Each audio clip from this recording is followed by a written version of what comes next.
I'm 26 years old.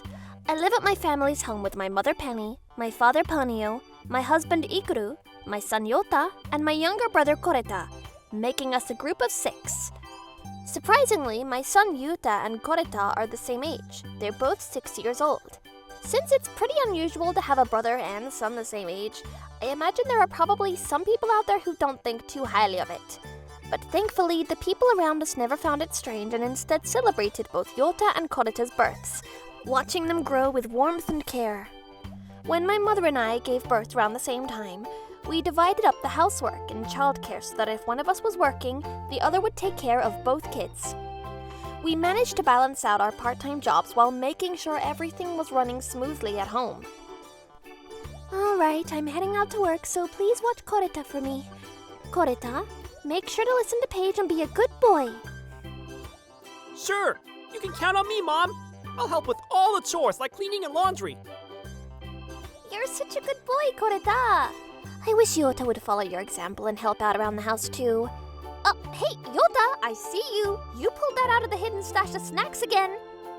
Even though Yota can be a bit of a handful with his mischievous antics, we lived simple but happy days, enjoying life as a family.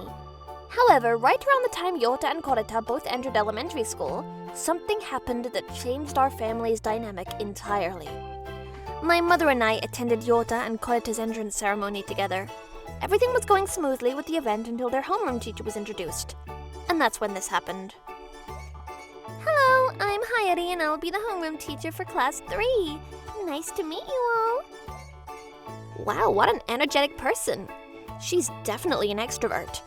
But anyway, isn't her shirt unbuttoned a little too low though? As expected, right after Hayari finished her greeting, an older teacher who looked like a seasoned veteran pointed at her chest and seemed to be scolding her about something. Hayari is the homeroom teacher for class 3, right? That's Yota's class. So it looks like he ended up in Hayari's class.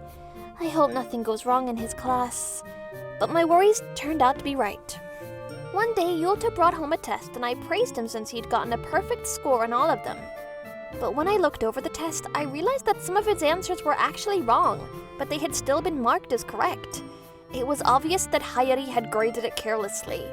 However, complaints started pouring in from the parents directed at both Hayari and the school. Thankfully, the veteran teacher gave her a stern talking to, and after that, things like this stopped happening. Still, one night after the kids fell asleep, my mom mentioned how she was very pleased with Koreta's teachers so far. I couldn't hold in my frustrations anymore and ended up venting about Hayari. I'm so jealous of you guys! Koreta's teacher seems really reliable and she actually grades his test properly. I'm really worried about Hayari, you know?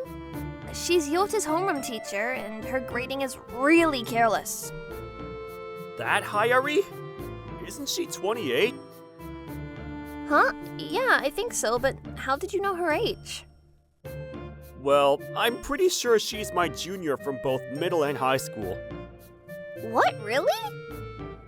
Yeah, I remember hearing that she became a teacher, so it's definitely her. I can't believe she ended up being Yota's homeroom teacher. What a crazy coincidence! I wonder if any of my old friends still have her contact info. I'd love to reach out to her. Seriously, what are the chances?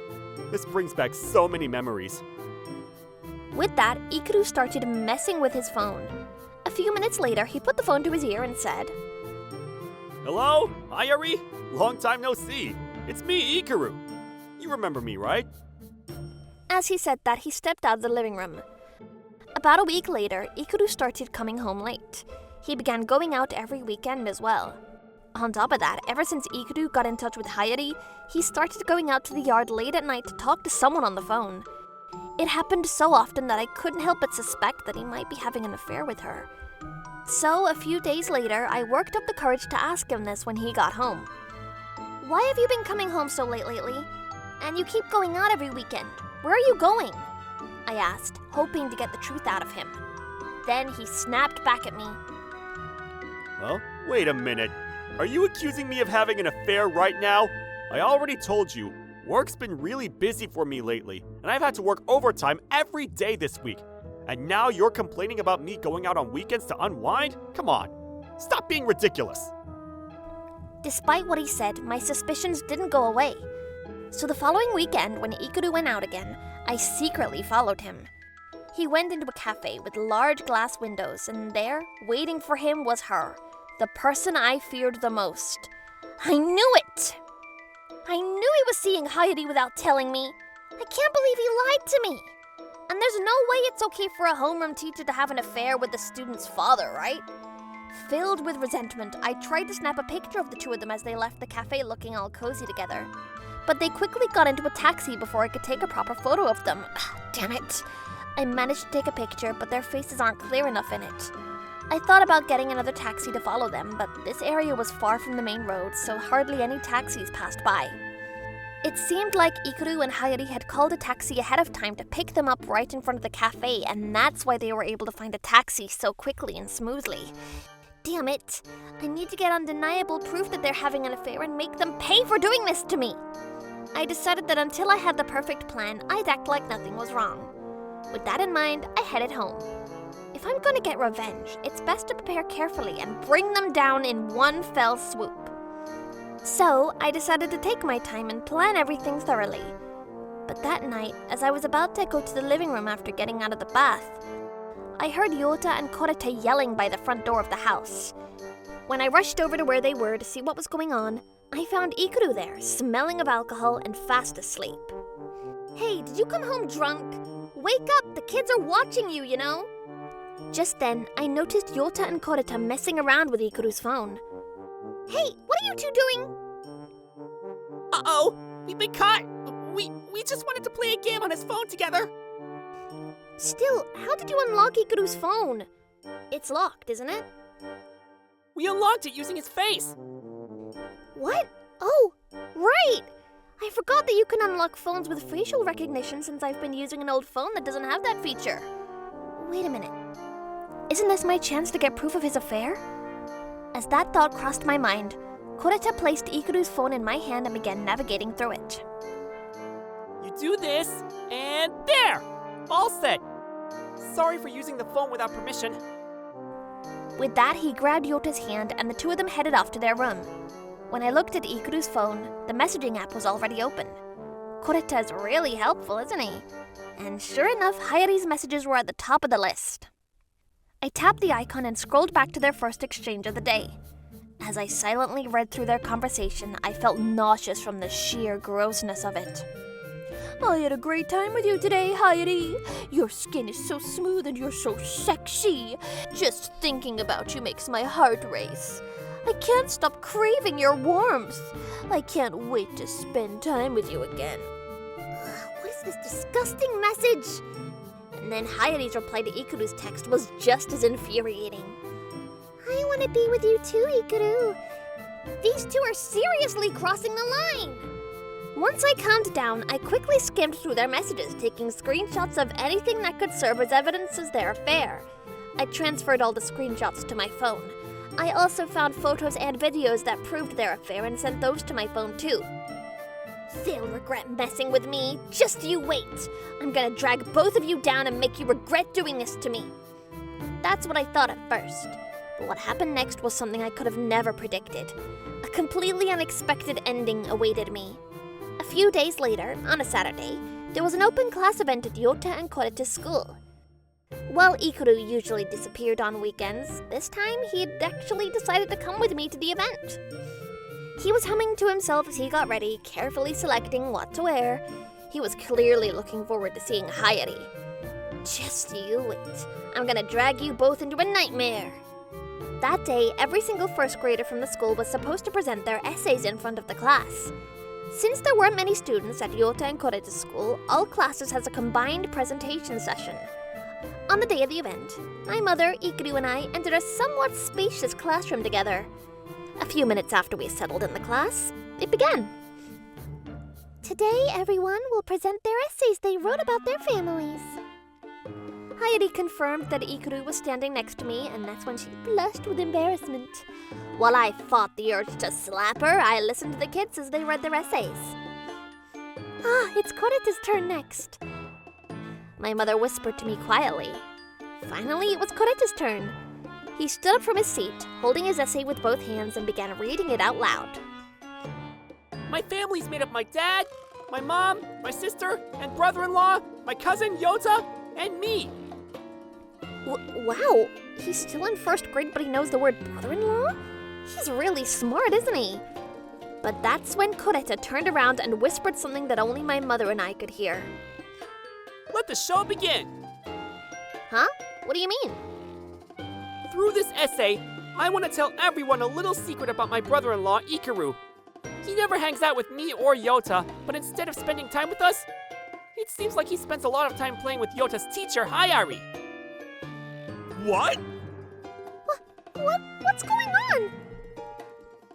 At first I felt a bit envious of Hayari, but when I looked at Ikaru's phone and read the messages he sent her, I was relieved that he didn't like me. That's because the message said, "Your warmth is so dear to me. I can't wait to spend more time with you." Is this really happening right now?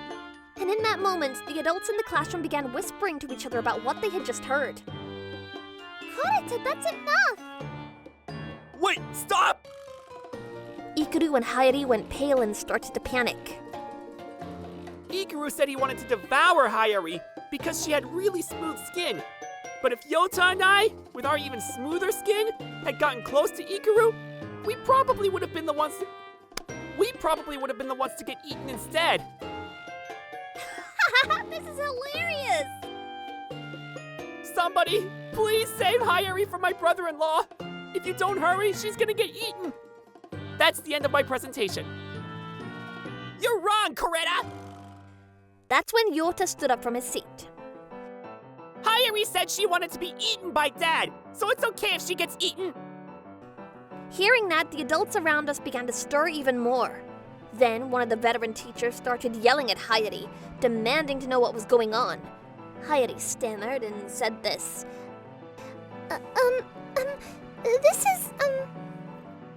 She was on the verge of tears. The veteran teacher grabbed her by the collar and dragged her out of the room. During the rest of the class, Ikaru was receiving judgmental looks from the other parents and seemed really embarrassed. After the class ended, Ikaru and I were summoned to the principal's office.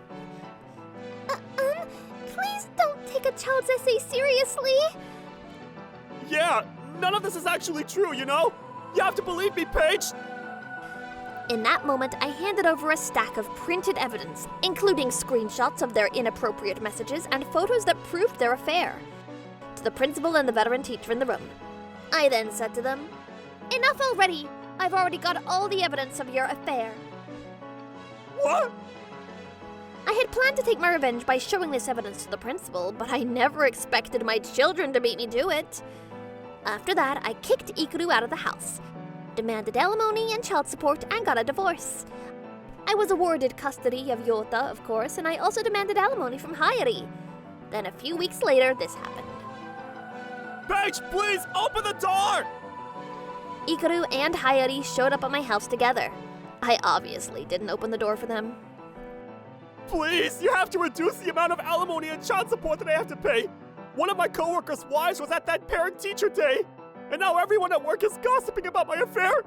I can't stand going to the office anymore. Please reduce the amount of alimony. Someone uploaded your brother's speech on social media, and now everyone at the school has found out that I had an affair with another student's father from years ago. And thanks to that, I was fired from my job. At this rate, I'll have to quit being a teacher. Plus, my personal information got exposed on social media, and I can't even get a part-time job. After that class, Koreta accidentally dropped the essay somewhere while he was on the way home. Someone found it lying on the ground and thought it was funny, posting it on social media. Since Hayari is such a rare name, it didn't take long for them to identify her personal information. Still, it's unusual for you to drop your essay like that. And didn't you turn it into the teacher right after you gave the speech? Well, yes, but I made a copy of the essay beforehand. Huh? You made a copy? Why? Who knows? After saying that, Koreta walked away. Knowing him, dropping the essay wasn't just a simple mistake. He definitely did that on purpose, knowing what would happen as a result. I don't want to make an enemy out of him, but I wonder what kind of person he'll end up becoming in the future. He's probably going to start a business that helps millions of people around the world, or he might excel in building connections with all kinds of people. He's resourceful, persuasive, and has an incredible sense of humor. So if he puts his mind to it, he'll be able to achieve anything. But anyway, I was tired of having Ikaru and Hayari come to my house every day crying and screaming in front of my door. It was also a bit of a nuisance to the neighbors as well. So I decided to report them to the police, and they were promptly taken away by the officers who arrived at the scene. After that, since neither Ikaru nor Hayari really liked each other to begin with, they quickly broke up. Ikaru repeatedly begged me to reconcile, but of course I didn't respond to his pleas at all. He continued to be looked at with disdain by those around him, which made things uncomfortable for him at work. Eventually, he quit his job, but after Hayari's personal information was exposed on social media, he was identified as her partner, making it difficult for him to find a new job. In the end, he managed to get hired at a factory in a remote area filled with older people who were disconnected from the internet. However, his low salary went mostly to repaying the debts he incurred during his efforts to pay me alimony and child support, which forced him to work late into the night every day just to make ends meet. As a result, he became worn out and aged quickly from the lack of sleep. As for Hayari, she struggled to find work at all and ended up in a vicious cycle of borrowing money from loan sharks. It seems she's found herself in dangerous jobs in unsafe overseas areas just to pay off her debts. Serves them right. As for me, I'm happily living with my family at home. Since Ikaru never really took care of the kids, Yuta seems completely fine without him. Plus, I got hired as a regular employee at my part-time job. Oh, the other day, this happened while I was having dinner with everyone. Welcome home, Paige. All right, everyone, dinner's ready. Wow, it looks delicious. I call dibs on the steak! Yuta, you have to eat your vegetables too. If you only eat meat, your body will start to smell. Really? No way, I don't want that. Fine, I'll eat vegetables too then. Here, Yuta, eat your carrots. But I hate carrots! But Yuta, carrots are good for your eyes and skin. You don't want your eyes and skin to be all messed up, right? Ew, that sounds terrible. Okay, I'll eat my carrots. You two are such a great pair. Right? Seriously, you two are perfectly in sync.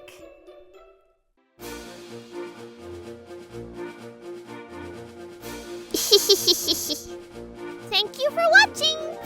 What kind of crazy people will we get to see next? Stay tuned for more!